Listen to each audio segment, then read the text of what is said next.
uzak kaldı gönül. Hasretinle yandı gönül. Canandan uzak kaldı gönül. Hasretinle yandı gönül.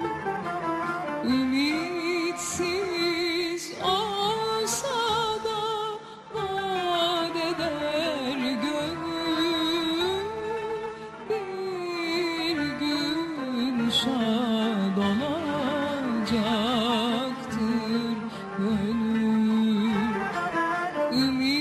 Ümitsiz olsa da vaat eder gönül.